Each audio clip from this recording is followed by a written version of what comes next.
प्रिय विद्यार्थियों, नमस्कार। मैं डॉक्टर फरहीन सैयद, माध्यमिक शिक्षक, शासकीय हाई स्कूल पलसोड़ा, जिला उज्जैन, इस चैनल पर आपका पुनः स्वागत करती हूँ। आज हम कक्षा 9वीं की सामाजिक विज्ञान विषय की NCERT की पुस्तक इतिहास, भारत और समकालीन विश्व के अंतर्गत फ्रांसीसी क्रांति के पश्चात यूरोप में हुए परिवर्तनों को समझने का प्रयास करेंगे। जैसा कि हमने पिछले अध्याय में देखा था कि स्वतंत्रता और समानता के विचारों ने फ्रांसीसी समाज में महत्वपूर्ण परिवर्तनों का सूत्रपात किया। सन 1789 की फ्रांसीसी क्रांति से पहले फ्रांस का समाज 3 वर्गों में, जिसे एस्टेट्स कहा जाता था, बटा हुआ था, जिसमें प्रथम एस्टेट्स में पादरी वर्ग, द्वितीय एस्टेट्स में कुलीन वर्ग तथा तृतीय एस्टेट में बड़े व्यवसायी, व्यापारी, वकील, कर्मचारी, किसान, कारीगर, छोटे किसान तथा भूमिहीन मजदूर आदि सम्मिलित थे। इस प्रथम और द्वितीय वर्ग को जन्म से ही विशेषाधिकार प्राप्त थे। हम जानते हैं कि फ्रांस के ये प्रथम और द्वितीय वर्ग के लोग सरकार को कोई टैक्स नहीं देते थे, जबकि तीसरे एस्टेट्स को सरकार के साथ साथ चर्च को भी टैक्स चुकाना पड़ता था। यह तृतीय वर्ग टैक्स तो देता था, लेकिन इसकी सामाजिक, राजनीतिक एवं आर्थिक स्थिति अत्यंत दयनीय थी। जबकि समाज की आर्थिक एवं सामाजिक सत्ता पर कुलीन वर्ग का अधिकार था। हमने फ्रांसीसी क्रांति के समय देखा था कि जब फ्रांसीसी क्रांति हुई तब उसने तत्कालीन सामाजिक संरचना को बदलने का प्रयास किया। इस परिवर्तन से न केवल यूरोप और एशिया के देश प्रभावित हुए, बल्कि सभी जगह इन परिवर्तनों की चर्चा आरंभ हो गई।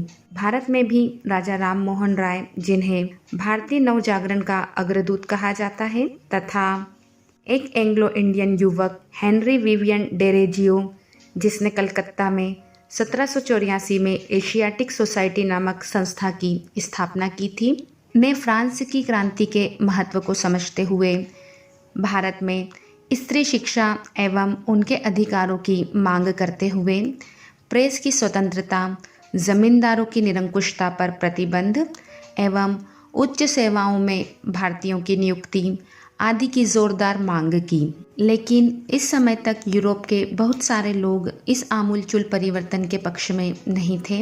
समाज के इन परिवर्तनों को लेकर सबकी अपनी अलग अलग राय थी।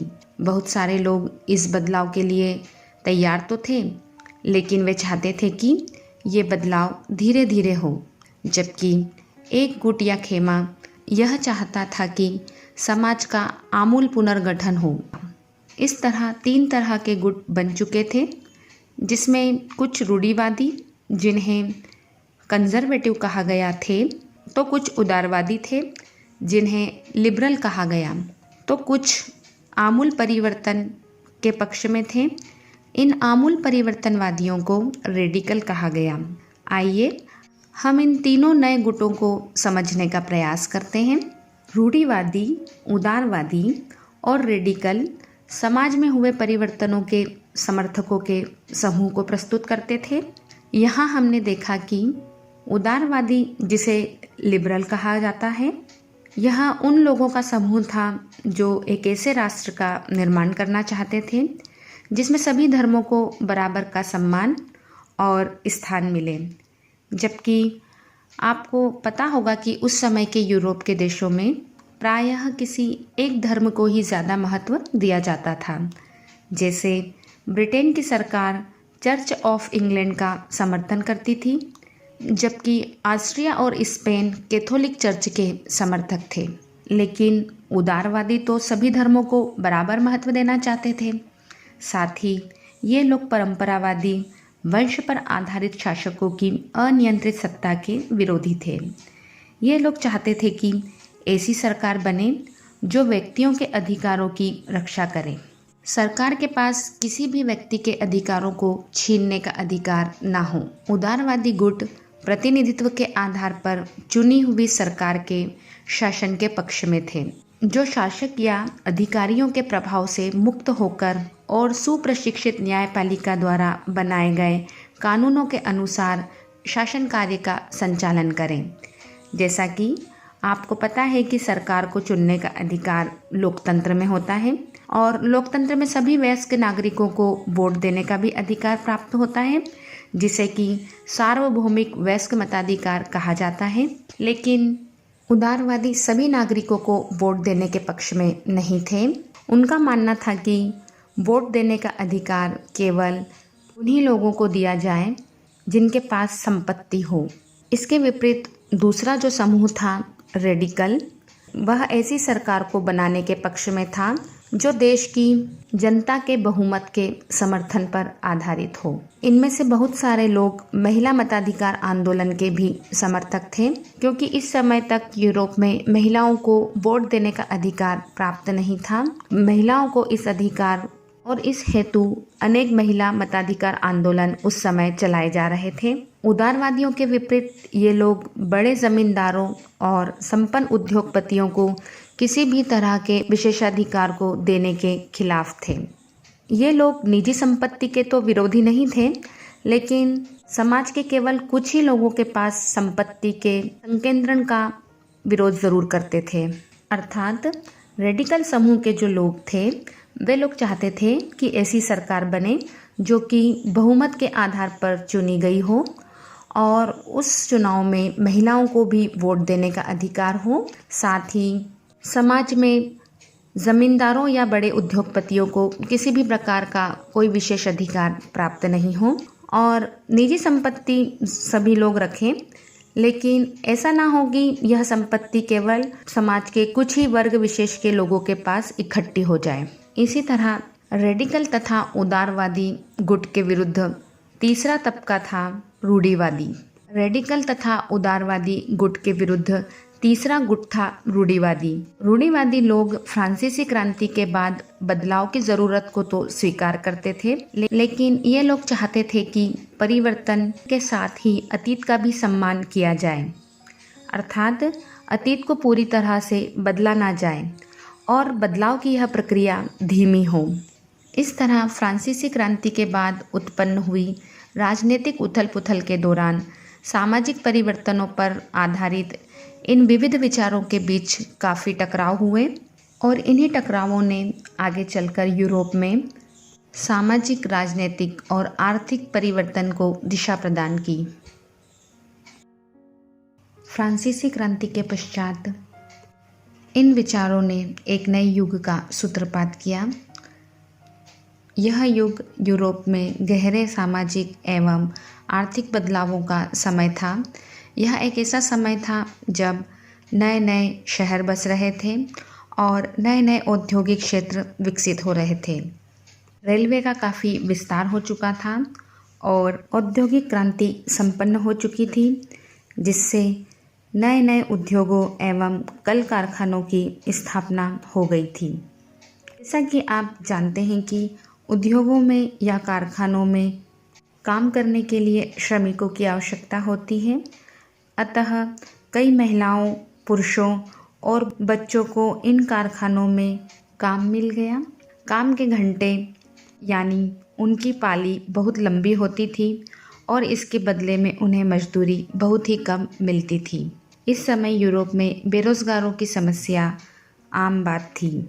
औद्योगिकरण के कारण शहर तेजी से बसते गए और इनमें आवास और साफ सफाई की समस्या उत्पन्न होने लगी। उदारवादी और रेडिकल दोनों ही समूह के लोग इन समस्याओं का समाधान खोजने की कोशिश करने लगे। और जैसा कि हमने यह देखा था कि उदारवादी और रेडिकल दोनों ही जन्मजात मिलने वाले विशेषाधिकारों के विरुद्ध थे, अतः इन दोनों की मान्यता थी कि प्रत्येक व्यक्ति को व्यक्तिगत स्वतंत्रता दी जाए, गरीबों को रोजगार मिले और जिनके पास पूंजी है उन्हें बिना रोक टोक काम शुरू करने का मौका दिया जाए। इन लोगों के इन्हीं विचारों से प्रभावित होकर समाज में परिवर्तन के इच्छुक बहुत सारे कामकाजी स्त्री और पुरुष उदारवादी और रेडिकल समूहों और उनकी पार्टियों के इर्द गिर्द गोलबंद हो गए। 19वीं शताब्दी के आरंभ में यूरोप में जिस तरह की सरकारें थीं, उनसे छुटकारा पाने के लिए कुछ राष्ट्रवादी, उदारवादी और रेडिकल आंदोलनकारी क्रांति के पक्ष में थे। फ्रांस, इटली, जर्मनी और रूस में ऐसे लोग क्रांतिकारी हो गए और राजाओं के तख्ता पलट का प्रयास करने लगे।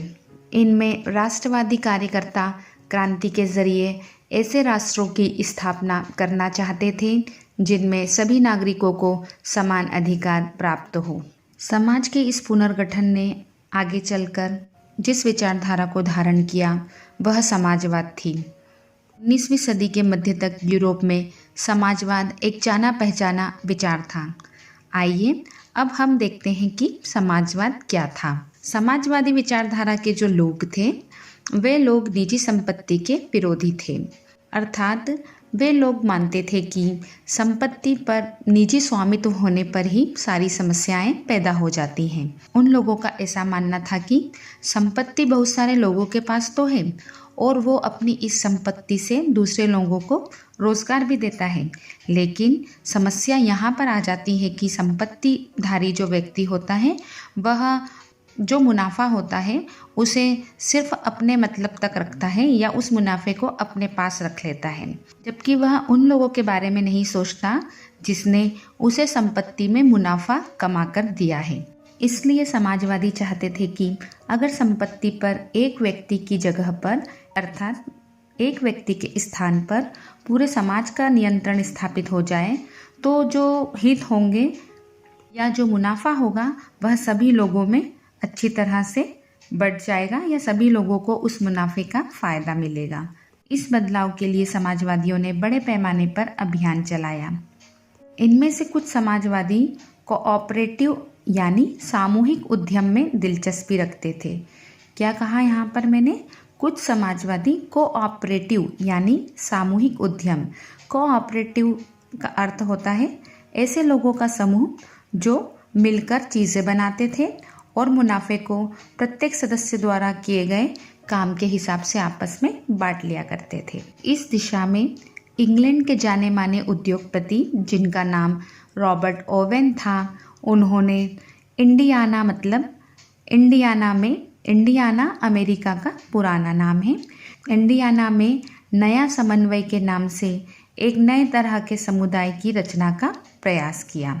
कोऑपरेटिव समूह के लोग चाहते थे कि सरकार अपनी तरफ से सामूहिक खेती को बढ़ावा दे और इस खेती से जो मुनाफा हो वह समूह के सभी लोगों में बराबर बांट लिया जाए।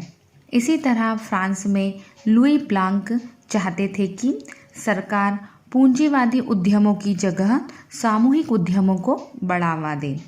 मतलब कार्ल मार्क्स और फ्रेडरिक एंजल्स। मार्क्स यूरोप के बहुत बड़े दार्शनिक थे और उनके मित्र थे फ्रेडरिक एंजल्स। इन दोनों ने इस दिशा में कई नए तर्क दिए। कार्ल मार्क्स का मानना था कि औद्योगिक समाज पूंजीवादी समाज है। फैक्ट्रियों में लगी पूंजी पर पूंजीपति का स्वामित्व होता है और पूंजीपतियों को जो मुनाफा मिलता है वह मजदूरों की मेहनत का फल होता है। अतः कार्ल मार्क्स चाहते थे कि जब तक निजी पूंजीपति इस तरह के मुनाफे का संचय करते रहेंगे तब तक मजदूरों की स्थिति में कोई सुधार नहीं हो सकता। इसलिए मजदूरों को अपनी स्थिति को सुधारने के लिए पूंजीवाद तथा निजी संपत्ति पर आधारित शासन को उखाड़ फेंकना चाहिए और एक ऐसे समाज का निर्माण करना चाहिए जिसमें सारी संपत्ति पर पूरे समाज का यानी सामाजिक नियंत्रण और स्वामित्व रहेगा। उन्होंने भविष्य के इस समाज को साम्यवादी समाज या कम्युनिस्ट समाज का नाम दिया। 1870 के दशक तक आते आते समाजवादी विचार पूरे यूरोप में फैल चुके थे, क्योंकि पूरे यूरोप में औद्योगिक क्रांति के कारण श्रमिकों की स्थिति दयनीय थी। इस समय तक समाजवादियों ने द्वितीय इंटरनेशनल के नाम से एक अंतर्राष्ट्रीय संस्था भी बना ली थी। इंग्लैंड और जर्मनी के मजदूरों ने अपने अपने संगठन बनाकर काम के घंटों में कमी करने और मतदान करने के अधिकार को प्राप्त करने के लिए आवाज़ें उठाना आरंभ कर दिया था। जर्मनी में सोशल डेमोक्रेटिक पार्टी के साथ इन संगठनों के काफ़ी गहरे रिश्ते थे। 1905 तक ब्रिटेन के समाजवादियों और ट्रेड यूनियन आंदोलनकारियों ने लेबर पार्टी के नाम से अपनी एक अलग पार्टी बना ली थी। इसी तरह फ्रांस में भी सोशलिस्ट पार्टी के नाम से ऐसी पार्टी का गठन कर लिया गया था। लेकिन प्रथम विश्व युद्ध के आरंभ होने के पहले तक यूरोप में समाजवादी कहीं भी सरकार बनाने में कामयाब नहीं हो पाए। हालांकि संसदीय राजनीति में मजदूरों के प्रतिनिधि बड़ी संख्या में जीतते रहे। उन्होंने श्रमिकों के हित में कानून बनवाने में भी अहम भूमिका निभाई, मगर सरकारों में रूढ़िवादियों, उदारवादियों और रेडिकलों का ही दबदबा बना रहा। इसी बीच प्रथम विश्व युद्ध आरंभ हो जाने के कारण यूरोप के देशों में श्रमिकों की स्थिति और अधिक दयनीय हो गई और 1917 की रूसी क्रांति ने रूस में समाजवाद की स्थापना कर दी और रूस की सत्ता को पलटकर समाजवादियों ने उस पर अपना कब्जा कर लिया।